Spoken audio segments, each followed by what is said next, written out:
Okay, that's fine. Look at all those lights. It is the Christmas season. Let's turn on all the dash lights. Ah, that's wonderful. Okay, service all systems. I get it. Hey guys, welcome back to Truck Central. Mr. Justin Wheeler here with the 2019 Ram 1500 Limited High Mileage Edition. Today's video is a little bit different. This is actually Justin from the future, kind of wrapping up a combination of problems that started to happen shortly after the 230,000 mile mark. Now, none of these things alone really amounted to anything that was really noteworthy, but as multiple things kind of started to happen all at once, I decided I better record this. Nothing major, but it would be a disservice to you viewers to only really highlight all the great things about this truck, because I talk about that all the time, if I didn't also, include the problem videos. So that's where we are. Before we get into that, I do want to say thank you to Real Truck. They are the sponsor this season for Truck Central. So after the video, click the link in the description and buy yourself something nice. Well, of course, on the first cold day of the year, we're having some issues. First thing I noticed, the truck wouldn't remote start, which is fine. Come out here, put it on the jump pack. It immediately starts. I come to disconnect it. I think, it's just a weak battery. It's cold outside, no big deal. I look, I shine the light down, and I notice a wet spot. Yeah, you probably can't tell. It's out of focus. What had happened is that hose clamp had, I guess, wasn't tight enough, and that hose had come off of that coolant line. I don't know if maybe it froze and it expanded, which is odd because there is antifreeze in the cooling system. So I put that back on, thinking that's a fluke deal. Cross your fingers. Now we put the jump pack back on, and now it won't start. See if it'll do it again. On the metal. Get on the metal, dummy. Okay.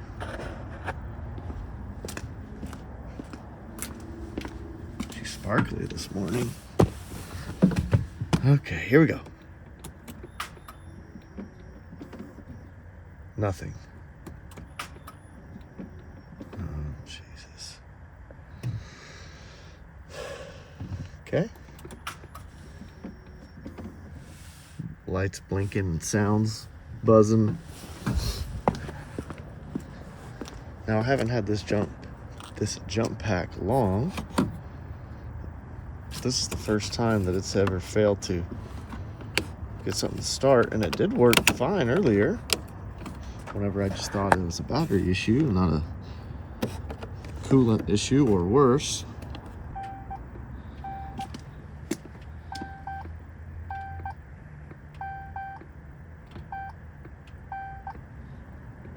Now no matter where I have the key position or which run position it's in, it just does this. Lights are slowly dimming. Juice is fading. All right, so it might be in business. Let me tell you something, and this hadn't screwed me yet. I keep my really good long jumper cables in this RAM box. Well, the damn battery's dead, so the RAM boxes won't unlock. Now, I guess I probably should have tried my key, physical key, to see if that would fix it, or see if that would open it. I just thought of that. It's been a long morning, okay? But at least now we have some consistent interior lightage. Come on, baby. I gotta get to work. Oh my God, the damn floorboard, or the running board's about took my foot off.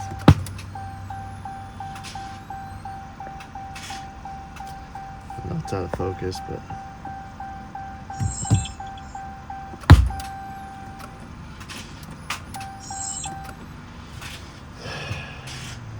Sweet baby Jesus. Okay, this is fun. Alright. Maybe we'll give it a few minutes.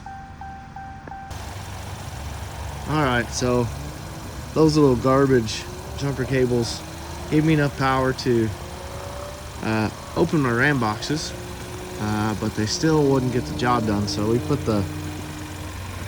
my good jumper cables on it, and I've seen this many times where a small set of jumper cables just wouldn't get the job done, and a good quality set of thick gauge jumper cables will actually start something that would not start for. I mean, I've seen people try them over and over again, and I get those out and it usually gets it going. So that's why I keep them with me. Let's get it.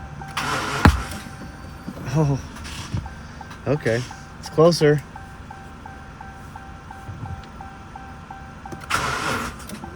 All right, let's give it a sec. Well, this is new. I've been sitting here trying to start it, and it finally started, and then it just stopped. It shut itself off. That is definitely a new problem. Now the start button doesn't do anything. You've got to be shitting me, dude.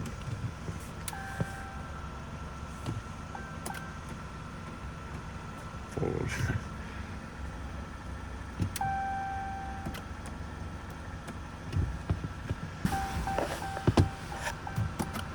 Okay. Key button's working again. Start.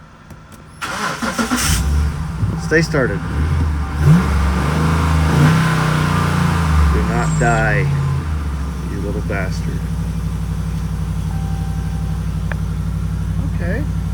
That's fine. Look at all those lights. It is the Christmas season. So, you know, let's turn on all the dash lights. Ah, that's wonderful. Okay. Service all systems. I get it. Man, this thing does not like having a bad battery. So last time, I guess, was over 2 years ago when we had a bad battery. It didn't give me this many fits, but it wouldn't shift out of first gear after I jump started it. So I ended up having to park it, pull the battery, and take another vehicle for a replacement. I don't know that I got time for that today, but we'll see. So when we leave the house here, I'll record and we'll see how the transmission does. Okay, so here's where we're at. We've defrosted. We've been sitting here running, idling for, I don't know, 10 minutes. We've got a check engine light. We've got some weird other dash lights. I'm definitely not shutting the truck off, so we're just gonna put it in gear, cross our fingers that we can get out of first. Oops.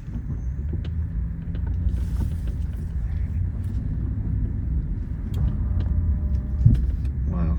Okay, second gear. My running boards are going in and out. Do you hear that? My passenger side running board just extended. Hang on, let's see. No, it says power side steps unavailable. Okay, well, that's fine. Maybe it was out and it just went in. Unsure. Okay, here's the test.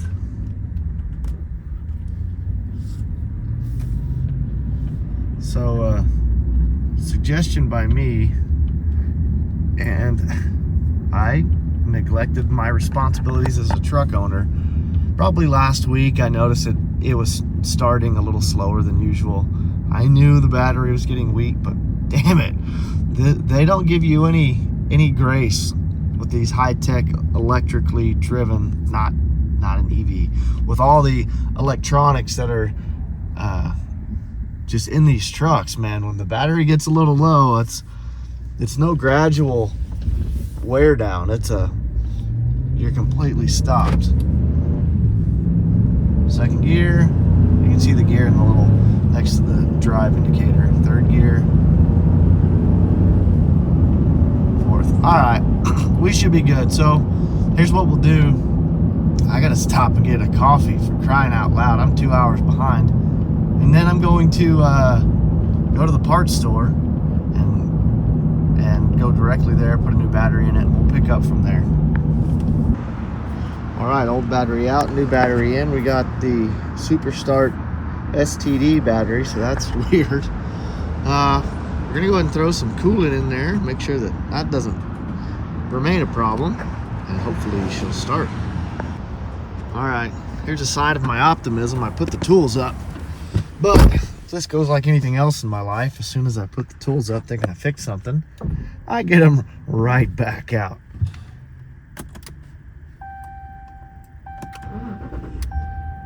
Okay.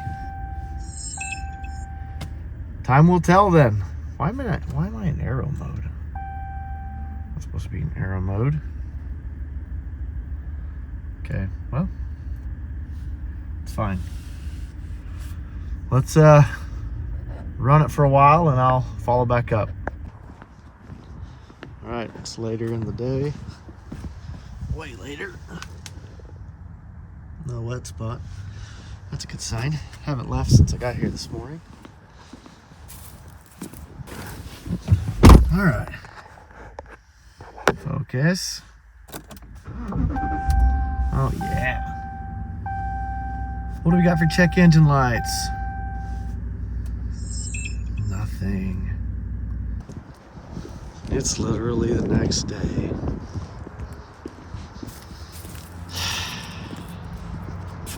She is not sitting level. Let's remote start it.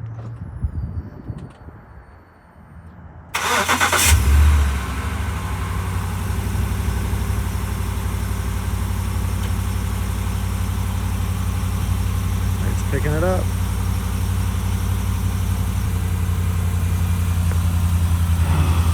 I know you're getting old, girl. You should last a little longer. Well, guys, in the midst of all this other stuff, I had a check engine light come on, and that happens pretty regularly. It's always this P0456 code, and a lot of times I just leave it because that's what it's always been. But, you know, it's cold out and the remote start doesn't work, and so I decided, well, hell, let's go ahead and clear that P0456 code, and we have a new code. I've never seen the P1DF3 before. No DTC description available. All right, so I did some Googling, and I got a little bit of mixed information. The first thing I read, said that it could be a bad transmission module, and then a bunch of other folks said that they got that same code after replacing their battery. And obviously I just replaced the battery in this thing, so I'm hoping that's all that it was. I don't want to see any check engine lights regarding the transmission. I can tell you that right now. So we cleared the code. Everything seems good. I guess I'm just going to have to monitor that and hope that it doesn't come back. Guys, it is just a few days later, and when I pulled into the gas station here, I heard a sound that I have never heard in this truck before. Let's see if we can hear it. I have to roll down the window.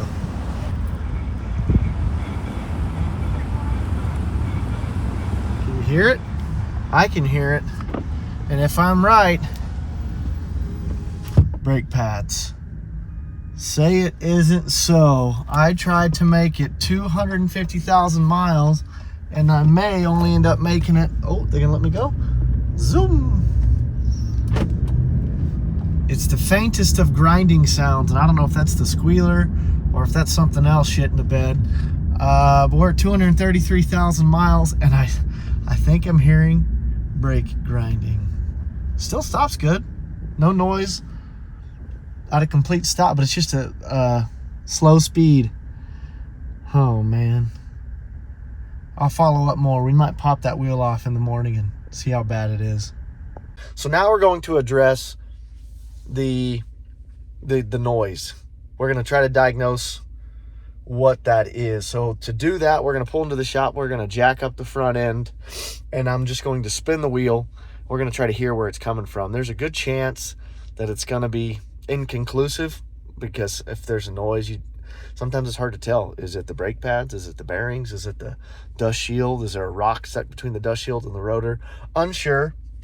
So we'll probably go ahead and pop the calipers off and just do a brake pad check. I was really wanting to wait until 250,000 miles, but really that's just an arbitrary milestone. I'm really happy they've made it this long, so there's no reason to push it any further. This is the first time I've heard any weird noise coming out of the front, so gonna be proactive. Is it proactive if you wait till they make noise? I don't know. We're gonna pull up, we're gonna see. All right, guys, so let's give it a listen.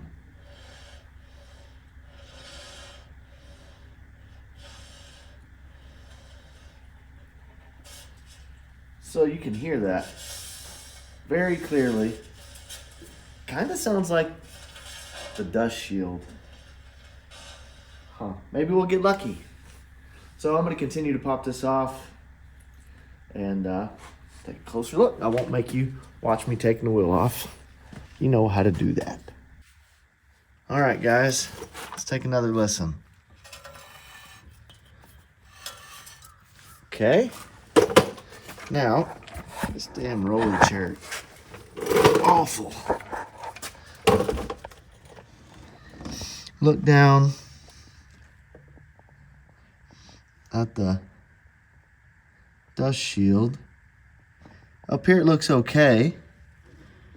While we're here, let's look at our brake pad material. Wow. Well, it's kind of hard to see this one.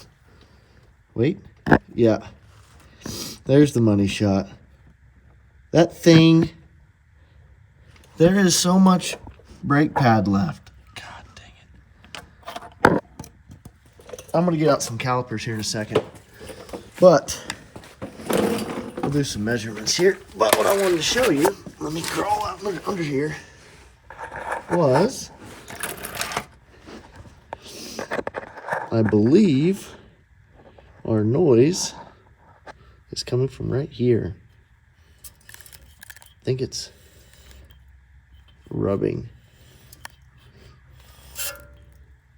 Maybe not. So I'm going to try to use my third hand and pry this back and spin it. You know what? Let me see if I can just set you down.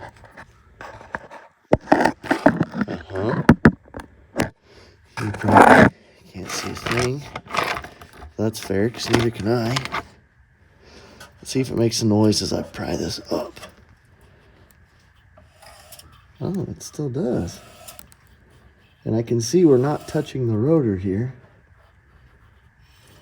Oh, wait a second. No noise. So what was happening when I was prying it here, I could see it actually deflecting the brake shield and touching it at the top. So now, I know this camera angle's probably not helpful at all. I think it's not touching anywhere now. Okay, so before, I think what I was hearing was this. Yep, all right, so I'm gonna pry that completely back. And then I'm gonna get the calipers out and we're gonna measure the thickness of those brake pads. All right, guys, so I think we found the culprit, at least what was making the noise that I had thought might have been bearings or brakes. And it was, I guess it's just that dust shield. Now, it begs the question, what happened and why did we see dust shield deformation? Don't know, don't really care. I probably hit something, log, stump, small mammal. I don't know, but it's good news. that it's not anything major. I'm going to bend that back into shape. But let's go ahead and measure our brake pad thickness while we're here. We're going to use these calipers, micrometer, whatever you want to call them. Okay, so with it on the truck or inside the caliper, I'm not going to be able to get a true measurement. But what we can do is we measured the back plate and the pad that's left, and what we'll do is measure the brand new one, and then we'll be able to kind of deduce how much material is left. All right, so we are the old pad, backing plate and all, we're 6/10 of an inch thick. Now the new pad and backing plate is about 7.5 of an inch. So